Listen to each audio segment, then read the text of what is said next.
Initiation by Elisabeth Haich. Chapter 26. The Tree of Knowledge of Good and Evil.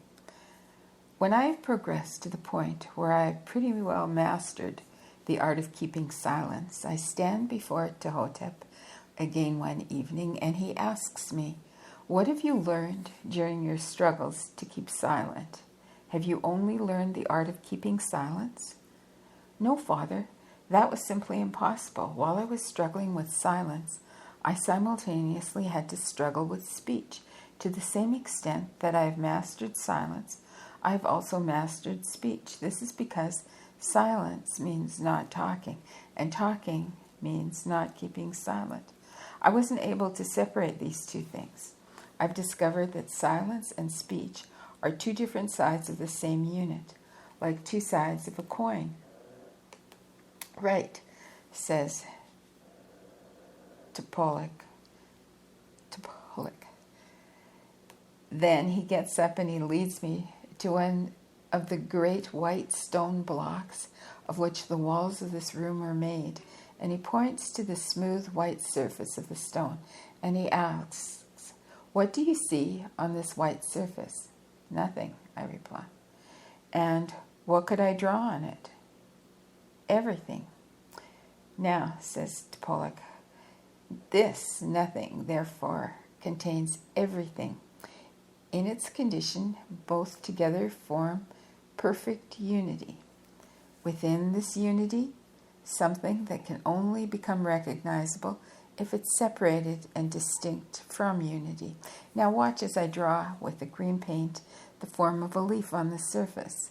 The form of the leaf was already there on the stone surface before I drew it, but you weren't able to recognize it, because the positive form of the leaf and the negative nature of the background were still at rest.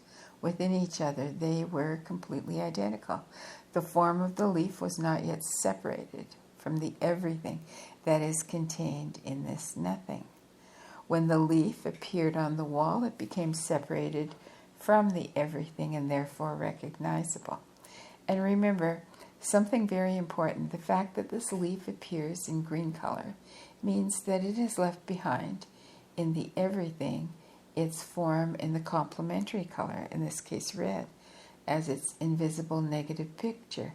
Whatever you see as you look about you is only recognizable because it has separated itself from the complementary half, and the latter has remained behind in the invisible, unmanifested state. You can achieve knowledge only through comparing two sides, positive and negative, which have become separated from each other. As long as these two sides are together, you can't perceive or recognize anything. Now follow me." And he leads me into another room where he places a little figurine on a large table before the white wall. And then he places two little lamps behind the figurine, one to the right and one to the left, in such a way that two shadows of the little statue appear on the wall. And then he picks up a transparent red disc and he holds it in front of the lamp on the right. And to my great surprise, I see the shadow to the right on the wall is red. The other to the left is green. "How is that, Father of my soul?" I ask in amazement. "Think for a moment and you will find the explanation yourself." I keep silent for a while, and I concentrate until I experience the solution. And then I explain. The statue keeps back the red color as the red light is projected towards the wall, and it allows only the complementary green color to appear on the wall, and that's why the green shadow appears on the other side. On the other hand, the statue holds back all the light from the other lamp, so the statue on that side of the wall appears to have turned red. Quite right. Whatever you make manifest in the world, the complementary opposite stays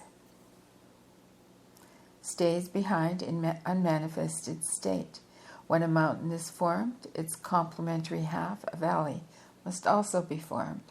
By virtue of having been born into your body, you have become a recognizable being. You have separated your consciousness from the great all and nothing, from God, from your own true self. You have become a manifestation, a created form, and since your consciousness has been placed in your body, you have awakened in this body. That is, your consciousness has become identical with the body. But now listen to the good news. Even while your body remains in the visible world of the created, you can merge your consciousness with your own true self, out of which it has fallen, you thus forming the perfect unity. In this way, right here, in this earthly existence, you can experience bliss. You can experience God. You can be God. The striving for union is in everything that has been created, and this striving itself is the power, is the source of all power in the manifested world. Nature uses it and projects it into the body. It is the basis of sexual power. Through this union which takes place in your consciousness, the eternal longing of your manifested being ceases, because it has found its complementary half and merged into unity with it. And for this reason, the sexual desire of your body also ceases once and for all. You become complete within yourself. Right here, in this physical existence, you experience the divine state, immortality, bliss, fulfillment. You will have achieved your resurrection in eternal being. And that is initiation. He blesses me, and I leave.